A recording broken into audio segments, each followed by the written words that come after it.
മന്ത്രി കെ.ബി. ഗണേഷ് കുമാറിനെ നിയമസഭാ തെരഞ്ഞെടുപ്പിൽ വീണ്ടും വിജയിപ്പിക്കണമെന്ന് കോൺഗ്രസ് നേതാവ് കൊല്ലം വെട്ടിക്കവല ഗ്രാമപഞ്ചായത്ത് പ്രസിഡന്റ് അബ്ദുൾ അസീസാണ് പരസ്യ ആഹ്വാനം നടത്തിയത്.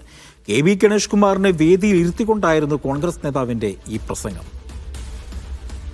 നാടിന് ഗുണം ചെയ്യുന്ന ജാതി നോക്കാതെ, മതം നോക്കാതെ, വർണ്ണം നോക്കാതെ, വർഗം നോക്കാതെ നമ്മുടെ നാട്ടിൽ വികസനം ചെയ്യുന്ന കരുത്തനായ കായ്ഫലമുള്ള ഒരു മരമാണ് നമ്മുടെ കെ.ബി. ഗണേഷ് കുമാർ എന്ന് ഈ അവസരത്തിൽ ഞാൻ സൂചിപ്പിക്കുകയാണ്.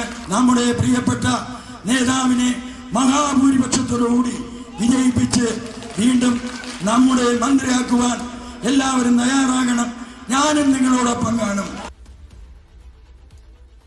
ലിജോയുടെ വിവരങ്ങൾ നൽകാനായി. ലിജോ, കെ.ബി. ഗണേഷ് കുമാറിനെ പത്തനാപുരത്ത് വീണ്ടും മത്സരിപ്പിക്കണമെന്നാണ് പഞ്ചായത്ത് പ്രസിഡന്റ് പറയുന്നത്.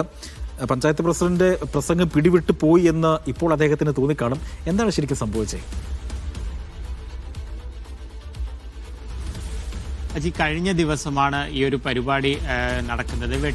വെട്ടിക്കവല ഗ്രാമപഞ്ചായത്ത് പ്രസിഡന്റായിട്ടുള്ള അബ്ദുൾ അസീസാണ് ഇത്തരത്തിൽ ഒരു പ്രസംഗം വളരെ പ്രസംഗിച്ചങ്ങ് കയറി പോകുന്ന സമയത്താണ് ഇത്തരത്തിൽ പറയുന്നത്. അതായത് കെ.ബി. ഗണേഷ് കുമാറിന്റെ പിതാവുമായി മുതൽ വലിയ രീതിയിലുള്ള ഒരു ബന്ധമുണ്ട്. ആ ഒരു പാത പിന്തുടരുന്ന വ്യക്തിയാണ് ഗണേഷ് കുമാർ. വലിയ രീതിയിലുള്ള വികസന മണ്ഡലത്തിൽ കൊണ്ടുവന്നതുകൊണ്ട് വീണ്ടും ഗണേഷ് കുമാറിനെ ജയിപ്പിക്കണമെന്നുള്ള കാര്യം ഉറച്ച ആഹ്വാനം ചെയ്യുകയാണ്. അത് പ്രവർത്തകരോടും കൂടെ പറയുകയും ചെയ്യുന്നുണ്ട്. ഗണേഷ് കുമാർ ഈ സമയത്ത് അവിടെ വേദിയിൽ ഉണ്ടാവുകയും ചെയ്തിട്ടുണ്ട്.